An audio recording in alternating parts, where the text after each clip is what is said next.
A bulb burns out again. Another trip to the store. In the early 1920s, bulbs routinely lasted 2,500 hours. Then, in December 1924, a secret meeting in Geneva changed that on purpose. This is the real, documented conspiracy behind why your light bulbs were engineered to die. In the market of the early 1920s, durability was a primary selling point. Manufacturers competed on filament longevity, publishing specific life ratings directly in their sales catalogs. While standard household lamps typically offered 1,200 hours of light, premium product lines went much further. General Electric advertised a long-life lamp rated at 2,200 hours, and Westinghouse published advertisements promising up to 2,500 hours of service. These ratings established clear, visible expectations for everyday consumers. Lifespan functioned as a core part of a bulb's commercial identity, proving that manufacturers already possessed the mature technology to keep homes illuminated for thousands of hours. These commercial ratings were not mere marketing exaggerations. They were backed by rigorous engineering. Independent tests conducted by the United States Bureau of Standards between 1916 and 1917 confirmed that high-quality tungsten lamps routinely achieved mean lifetimes of over 1,600 hours, with more than half exceeding 2,000 hours. Recent breakthroughs in tungsten filament processing and coiled coil design made even longer service lives highly achievable. Yet, this technical progress introduced a quiet threat to manufacturers. As light bulbs became increasingly durable, the frequency of consumer replacements began to decline, threatening the steady stream of sales that factories relied upon to stay profitable. The entire industry faced a fundamental dilemma. Should they continue perfecting filament longevity or alter the normal replacement rhythm entirely? On December 23, 1924, representatives from the world's largest lighting companies met in Geneva, Switzerland. This neutral territory served as the birthplace for a highly organized, legally binding alliance. The founding members included Osram of Germany, Philips of the Netherlands, the French Compagnie des Lampes, Tungsram of Hungary, Associated Electrical Industries of the United Kingdom, and Tokyo Electric.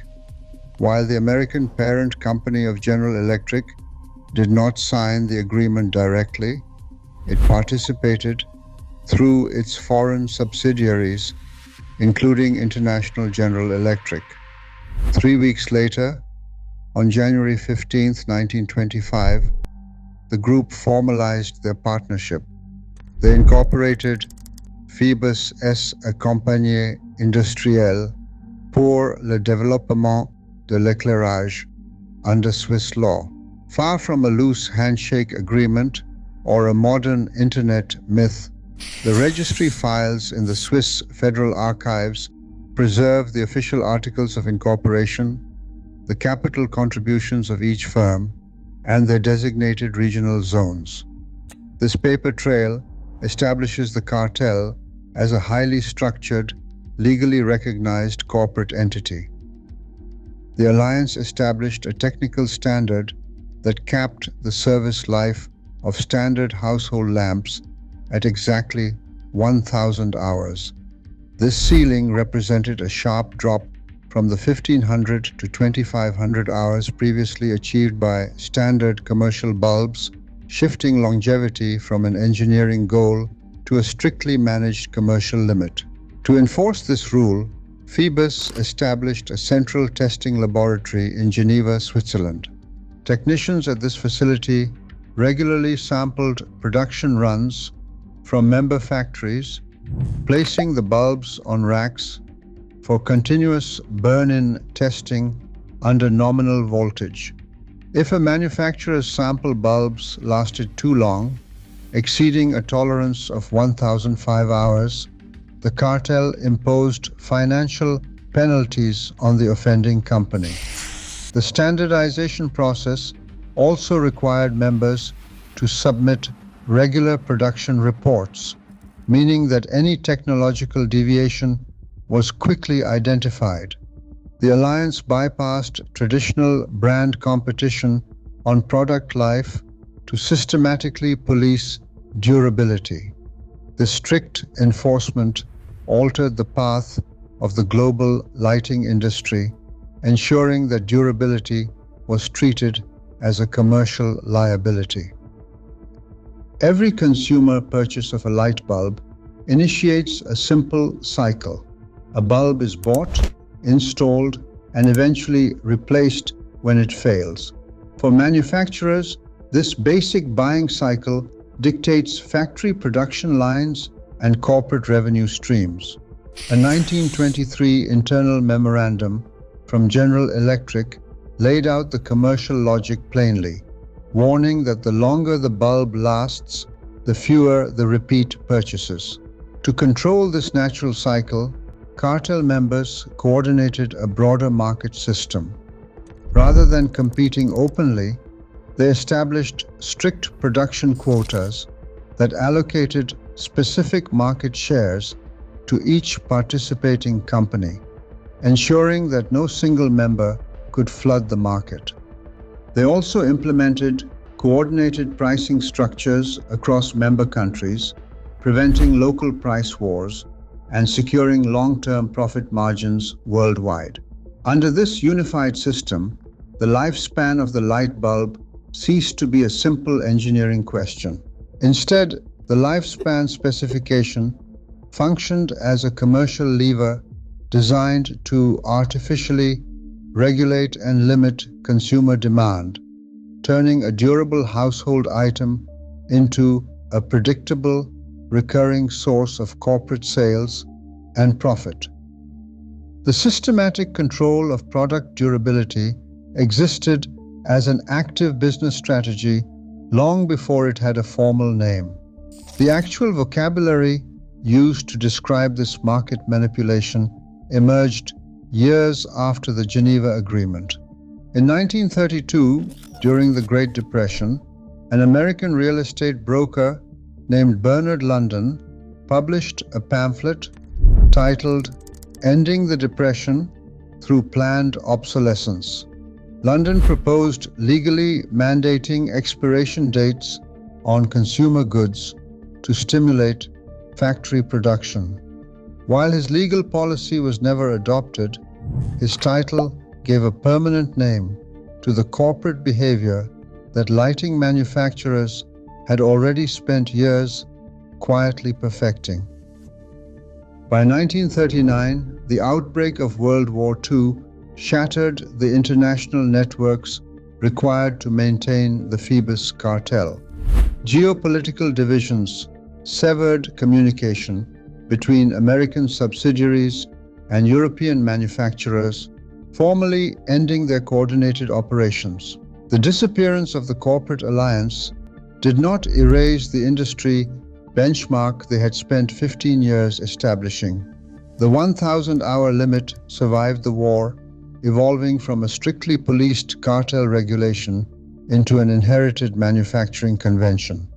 For decades, factories continued producing bulbs to this specific duration out of habit and established practice, proving that while the institution itself had collapsed, its engineered limit remained deeply embedded in global consumer markets.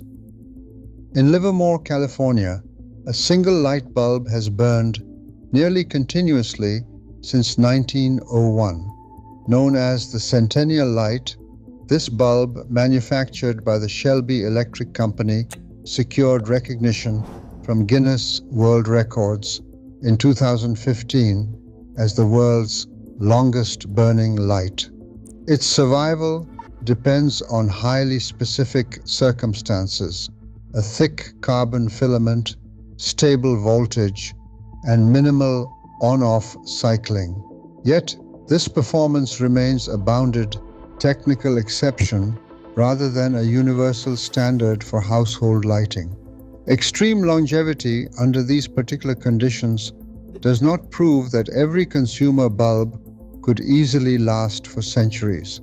To determine whether long-life bulbs were truly viable for everyday markets, can this single surviving specimen be supplemented by broader engineering records? Long before the manufacturers gathered in Geneva, Patent Office records documented the technical capability to produce durable lamps. In 1900, Adolphe Chaillet secured U.S. patent number 650,823 for an early long-life design utilizing a specific filament geometry engineered to withstand prolonged use. Over the next 2 decades, separate patents detailed material and filament advances. A 1902 General Electric patent protected methods for producing high-purity tungsten, while a 1915 Westinghouse patent introduced the coiled coil filament design.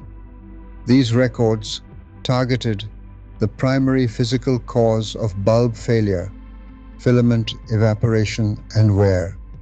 Thicker, purer, or more carefully coiled filaments successfully slowed this evaporation, extending service life. This patent evidence establishes that the engineering capability was fully mature well before 1924, exposing the inadequacy of explaining the later 1,000-hour standard as a result of missing technology. Today, modern light-emitting diodes, or LEDs, are commonly rated for 25 to 50,000 hours of use. But comparing an LED to an old incandescent requires understanding a key technical difference. LEDs do not usually burn out abruptly. Instead, the industry relies on a metric called L70, standardized by Energy Star guidelines. This standard measures the time it takes for a bulb's light output to drop to 70% of its original brightness. This modern shift to tens of thousands of hours of service life exposes a basic truth about product design. A product's operational limit is rarely a hard boundary set by physics.